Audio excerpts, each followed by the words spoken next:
गुजरात है ना, वो नरेंद्र मोदी का गुजरात है। ये अमित भाई शाह का गुजरात है। ये पंजाब नहीं है, ये दिल्ली नहीं है। और हम आपको ये भी बता देते हैं कि कम से कम 100 से ज़्यादा सीट पर केजरीवाल की डिपॉजिट जाने वाली है। 100 से ज़्यादा। ये गोधरा है, ये गोधरा है। यहाँ एक ही कांड हुआ था 2002 में आतंकवादियों ने यहाँ अयोध्या से वापिस आ रहे राम भक्तों को 58 राम भक्तों को जिंदा जला दिया था। तब हमारे नरेंद्र मोदी यहाँ के सीएम थे। ये घटना अगर कोई भी राज्य में होती तो जो रिजल्ट हमारे नरेंद्र भाई मोदी ने दिया वो नहीं आता। और इसकी बदौलत आप देख रहे हैं कि पूरे हिंदुस्तान में इतने हजारों साल के बाद एक युग पुरुष आया है, वो गुजरात से आया है। वो युग पुरुष अभी आप देखो कि क्या कर रहा है। वो ऐसी विरासतें फिर से उत्थान कर रहा है कि काशी विश्वनाथ हो, महाकाल हो, ये महाकाली मंदिर हमारा पावागढ़ हो, जहाँ 500 साल से हमारी माता को ध्वजा नहीं चढ़ाई जाती थी। मोहम्मद बेगड़ा ने आक्रमण करके हमारा मंदिर को ध्वंस कर दिया था। कांग्रेस की सरकार यहाँ 50 साल तक रही, लेकिन 50 साल तक कांग्रेस की सरकार ने हिंदुओं को उपेक्षित ही किया था। अब ये युग पुरुष है। मैं आप फिर से बताता रहूँ कि ये नरेंद्र मोदी है, इसको आप हल्के में मत लेना।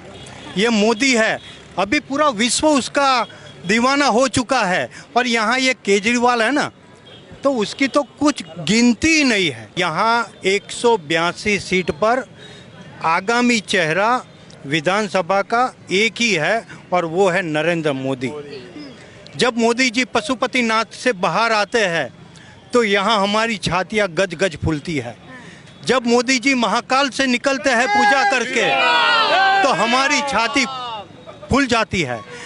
ये कभी किसी ने सोचा नहीं था कि राम भगवान राम लला का मंदिर इतना भव्य बनेगा। किसी ने नहीं सोचा था, मैंने भी नहीं सोचा था। ये करने वाला, कोई मैजिक करने वाला है तो एक ही आदमी है। वो आदमी नहीं है, वो महानायक है, वो युग पुरुष है और वो नरेंद्र मोदी है। और नरेंद्र मोदी को हम वोट देते हैं, हम दूसरे किसी को वोट नहीं देते हैं। 25 साल हो गए, अभी 27 साल बीजेपी का राज है। हिंदू मुसलमान होता तो दंगे होते, कर्फ्यू होता। अभी आप पूरे गुजरात में घूमो, जिस बच्चे की उम्र 25 ईयर्स है, इसको कर्फ्यू क्या होता है वो उनको पता ही नहीं है। उनको पता ही नहीं है। जबकि कांग्रेस का शासन था, एक भी साल ऐसा नहीं रहा था कि कम्युनल ना हुआ हो, हिंदू मुस्लिम ना हुआ हो। लेकिन मोदी जी है, वो जो बोलते हैं वो करते हैं। उन्होंने बोला सबका साथ, सबका मतलब हिंदू मुस्लिम सिख ईसाई।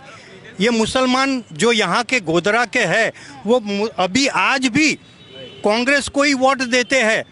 वो आज भी भाजपा को वोट नहीं, बिल्कुल नहीं देते हैं। मैं यहाँ नहीं, वहाँ आके भी बोल सकता हूँ उनके एरिया में।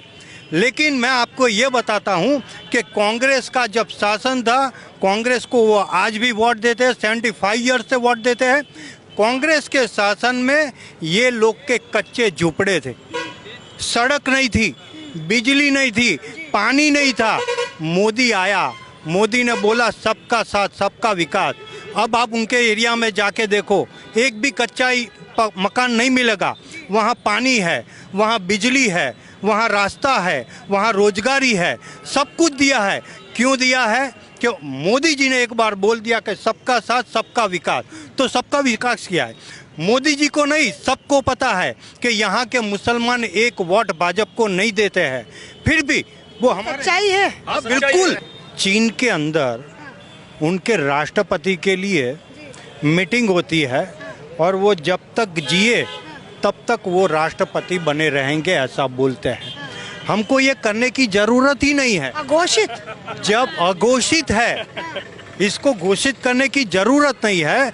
जब तक मोदी है वही प्रधानमंत्री है, आप बिल्कुल ठान लीजिए। मैं आपको ये भी बताना चाहता हूँ कि कांग्रेस वाले यहाँ है नहीं है, ऐसा नहीं है, कांग्रेस वाले भी है। लेकिन वो भी चाहते हैं कि वड़ा प्रधान मोदी ही रहे। कौन सा ऐसा कांग्रेसी है जो चाहता है कि प्रधानमंत्री मोदी जी? 75% बहुत सारे कांग्रेसी दोस्त है कि भाई हम लोगों को पता है कि भाई अभी मोदी साहब है तो हमारा देश का नाम, हमारे गुजरात का नाम पूरे वर्ल्ड में फेमस है। लेकिन उनकी कुछ मजबूरियां है, इसलिए वो कांग्रेस से अभी जुड़े रह रहे हैं। बाकी उनको भी पता है कि भाई हमारे लिए अच्छा है कि भाजपा में मोदी साहब रहे। और ये उनको भी पता है, जैसे पहले बोला जाता था कि 370 कलम कभी नहीं हटेगी। हमको जब मुझे पता है कि 8-10 साल पहले लोग बोलते कि पूरे 500 साल हो जाएंगे तभी भी राम मंदिर नहीं बनेगा, 370 भी नहीं हटेगी। मोदी साहब ने ये करके दिखाया। जो आप इम्पॉसिबल जो होता है वो सब पॉसिबल करते हैं। उनका नाम है नरेंद्र मोदी।